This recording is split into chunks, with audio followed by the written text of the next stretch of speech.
Hello friends, good morning to all of you and welcome to कर्स study point. तो चलिए discuss करते हैं आज के कुछ मोस्ट इंपॉर्टेंट प्रश्नों को।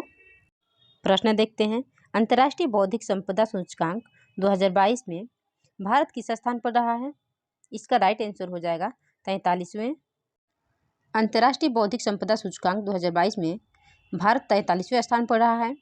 भारत का कुल IP स्कोर 38.4% से बढ़कर 38.6% हो गया है तथा अंतर्राष्ट्रीय बौद्धिक संपदा में 55 देशों में भारत का 43वां स्थान रहा है।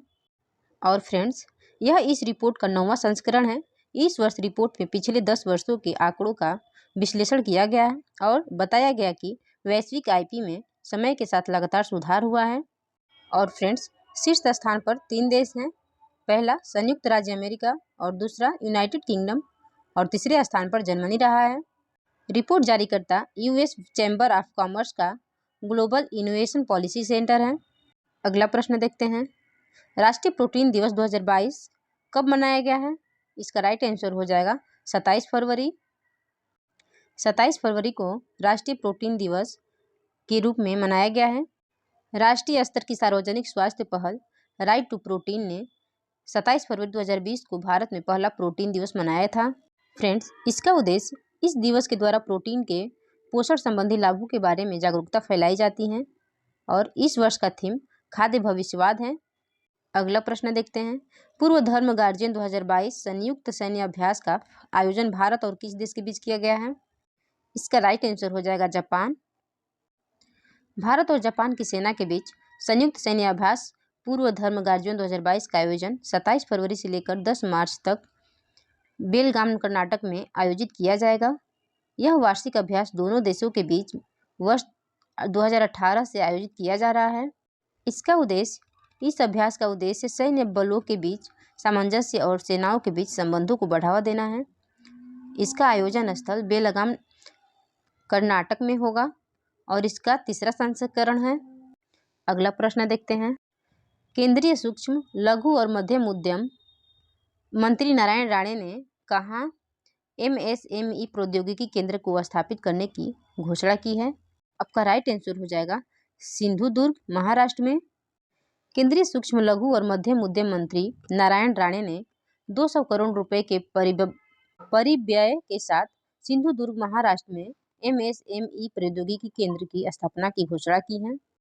फ्रेंड्स, MSME प्रौद्योगिकी केंद्र उद्योग विशेष रूप से बेरोजगार युवाओं को उनकी रोजगार क्षमता बढ़ाने और कौशल सेवाएं प्रदान करने के लिए सर्वोत्तम प्रौद्योगिकी उन्नयन के साथ साथ सलाहकार सहायता प्रदान करेगा।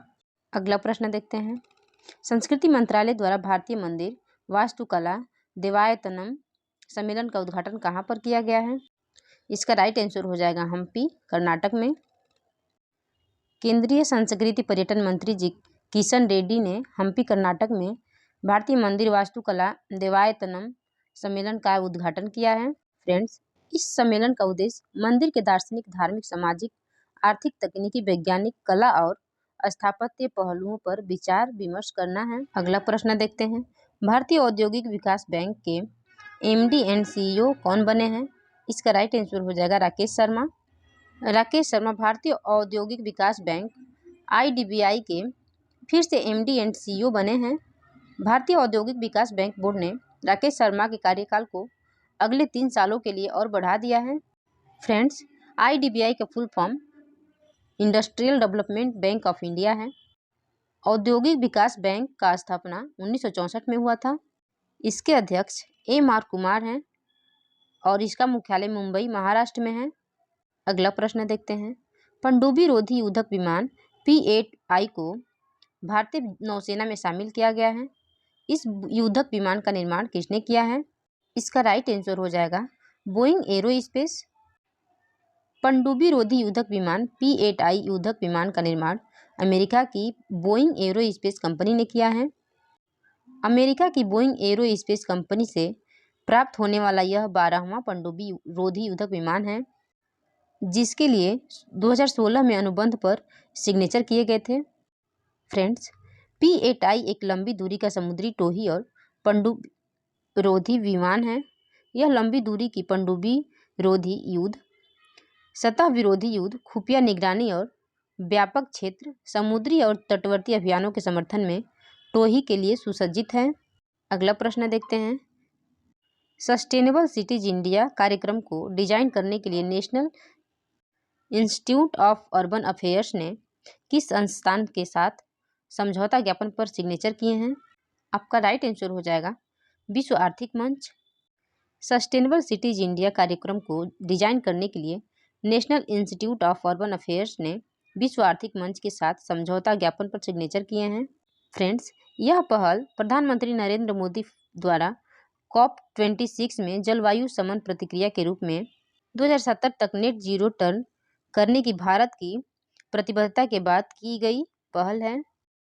और फ्रेंड्स, इसका उद्देश्य शहरों को ऊर्जा सहित क्षेत्रों में डिकार्बोनाइजेशन समाधान उत्पन्न करने में सक्षम बनाना है।